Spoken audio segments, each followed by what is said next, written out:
बात करेंगे middle east की, जहां युद्ध के शोले और भी ज्यादा भड़क गए हैं। अमेरिका और ईरान के बीच गोला बारूद बरस रहा है। अमेरिकी सेना 4 रात से लगातार ईरान पर कहर बरपा रही है। बड़ी खबर यह है कि अमेरिका ने एक बार फिर ईरान पर बड़ा हमला किया है।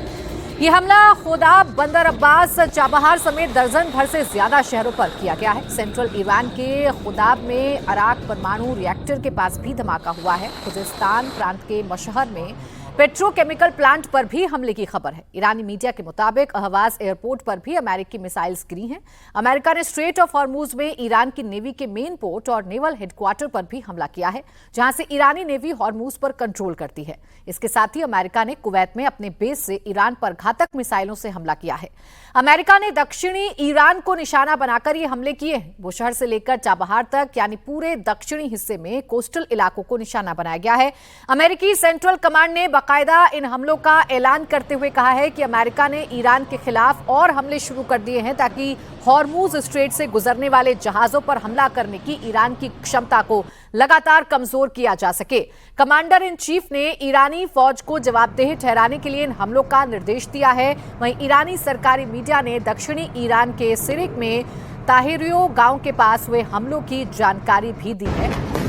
यानी हमले लगातार बढ़ते जा रहे हैं और हमले भीषण होते जा रहे हैं। अमेरिका लगातार हमले कर रहा है और ये सब कुछ स्ट्रेट ऑफ हॉर्मुज को लेकर हो रहा है, क्योंकि जैसे ही टेंशन बढ़ती है वैसे ही ईरान स्ट्रेट ऑफ हॉर्मुज को बंद कर देता है और इसी से अमेरिका जो है वो और भी तेज हमले करना शुरू कर देता है। और अब इसी तरीके से हमले जो हैं वो किए जा रहे हैं। बीच में लगा कि इसका कोई सोल्यूशन निकलेगा सज्जन जी, लेकिन अब तो भीषण हमले जिस तरीके से हो रहे हैं और उसके बाद स्ट्रेट ऑफ हॉर्मुज एक बार फिर से बंद हो गया है, क्या कोई हल निकलेगा?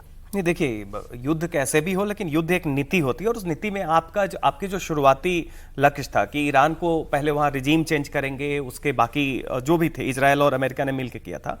राष्ट्रपति ट्रंप ने 2 चीज किया कि एक तो उस नीति में इतना ज्यादा उथल पुथल उन्होंने खुद किया कि इजराइल को उन्होंने अबैंडन कर दिया। जो कुछ भी था, आप इजराइल के साथ आपने लड़ाई शुरू की थी, तो जो एम था आपको साथ में रहना चाहिए था।